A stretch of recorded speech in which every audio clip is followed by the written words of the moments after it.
शिक्षक भर्ती घोटाले में गिरफ्तार अर्पिता मुखर्जी की कोर्ट में पेशी से पहले ईडी उनको मेडिकल के लिए लेके पहुंची है। ईडी ने कल अर्पिता मुखर्जी को छापेमारी के बाद गिरफ्तार किया था।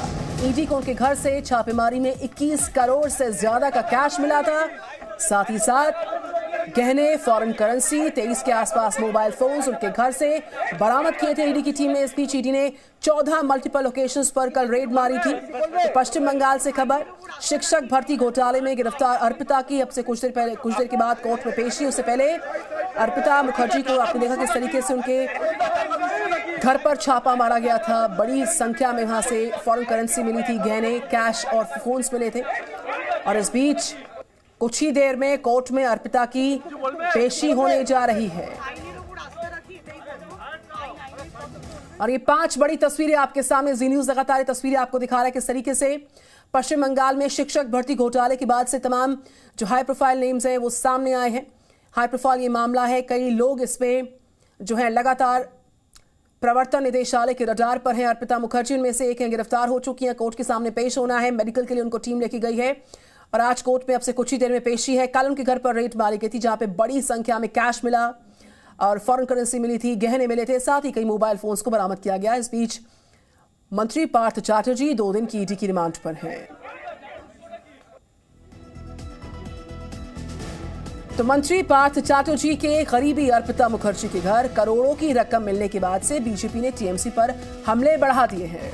बीजेपी कह रही है कि टीएमसी का मतलब भ्रष्टाचार का पहाड़ है। सुनिए। टीएमसी के सारे लीडर करप्टेड हैं, सब जानते हैं। किसी को हिम्मत नहीं होती थी क्योंकि पुलिस घर आ जाएगा तुरंत।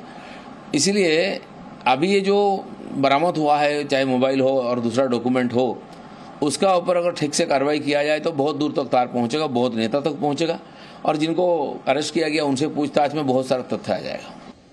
TMC stands for the mountain of corruption.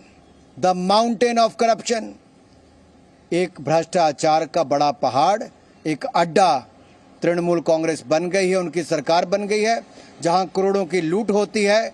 Mamata Banerjee जी मूक दर्शक बनकर चुप रहती हैं और उनके प्रशासन में प्रशासन को लूट की खुली छूट है, उनके मंत्रियों को लूट की खुली छूट है।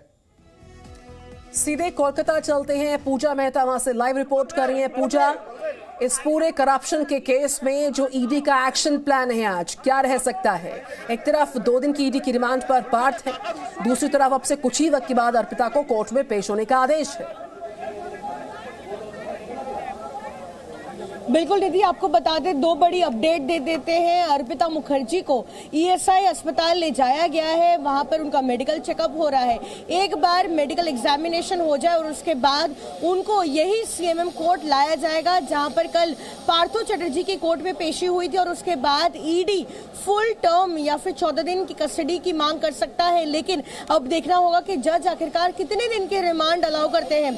दूसरा बड़ा अपडेट है कि आज ईडी कलकत्ता हाई कोर्ट गए हैं क्योंकि कल जिस तरीके से 2 दिन के रिमांड पर भेजा गया पार्थो चैटर्जी को, तब पार्थो चैटर्जी की काउंसिल की ओर से कहा गया उनकी तबीयत खराब है, उनको मेडिकल अटेंशन की जरूरत है, लिहाजा उन्हें अस्पताल में भर्ती कराया जाए। तो उसी कोर्ट ऑर्डर को चैलेंज करते हुए, क्योंकि अगर उन्हें मेडिकल अटेंशन देना है उससे ईडी को कोई दिक्कत नहीं है, लेकिन चूंकि वो स्टेट रन एसएसकेएम अस्पताल में भर्ती है, उसी को चैलेंज करते हुए कलकत्ता हाईकोर्ट गई है ईडी और कहना है कि अगर उन्हें अस्पताल में रहना है तो वो चाहे कमांड हॉस्पिटल में रहे या फिर ये ईएसआई अस्पताल रहे, कोई ऐसा अस्पताल जो केंद्रीय सरकार के अंतर्गत हो और राज्य सरकार के अंतर्गत नहीं। तो कुल मिलाकर जो है कलकत्ता हाईकोर्ट आज 4 बजे के आसपास सुनवाई कर सकता है। लेकिन अब से थोड़ी देर में अर्पिता मुखर्जी का जब हो जाएगा मेडिकल एग्जामिनेशन, तब उन्हें कलकत्ता यहीं पर हाईकोर्ट जो हियरिंग होगी 4 बजे होगी हाईकोर्ट में। लेकिन उससे पहले अर्पिता को लोअर कोर्ट लाया जाएगा सीएमएम कोर्ट में, जहां पर उनकी कोर्ट में पेशी होगी। बिल्कुल, इस खबर पर जी न्यूज़ की नजर लगातार हमारे साथ लगातार बनी हुई है। हमारी सहयोगी पूजा मेहता। पूजा, मैं लौटूंगी कुछ और इनपुट्स के लिए। इन बड़ी तस्वीरों पर नजर लगातार है। अस्पताल उनको मेडिकल के लिए अर्पिता को लेके जाया गया है और अब से कुछ ही देर में उनका मेडिकल टेस्ट जो है वो शुरू हो जाएगा। आज कोर्ट में पेश होने का आदेश भी है करप्शन क्वीन को। तो तस्वीरें लगातार आप देख पा रहे हैं, शिक्षक भर्ती घोटाले में लगातार अपडेट्स चल रही हैं। और इस बीच आज की एक और बड़ी खबर है, किस तरीके से खुले में नमाज पर लगातार सवाल उठ रहे हैं। यूपी में खुले में नमाज पर संग्राम छिड़ चुका है। खुले में नमाज पढ़ने का नया वीडियो गोरखपुर से सामने आया। यहां पर मुख्य विकास अधिकारी के गेट पर नमाज पढ़ी गई थी और वीडियो वायरल होने के बाद पुलिस नमाज पढ़ने वालों की तलाश में जुट गई है। तो वहीं लखनऊ के लुलु मॉल में नमाज पढ़ने वाले 5 आरोपी गिरफ्तार किए गए। तो वहीं प्रयागराज के रेलवे स्टेशन पर भी सामूहिक नमाज पढ़ी गई थी, लेकिन अभी तक इस मामले में किसी भी तरह की कोई भी कार्रवाई नहीं हो पाई है। गोरखपुर, लखनऊ से अलग अलग तस्वीरें जी न्यूज़ आपको दिखा रहा है। तो वहीं प्रयागराज में भी रेलवे स्टेशन पर नमाज पढ़ी गई है।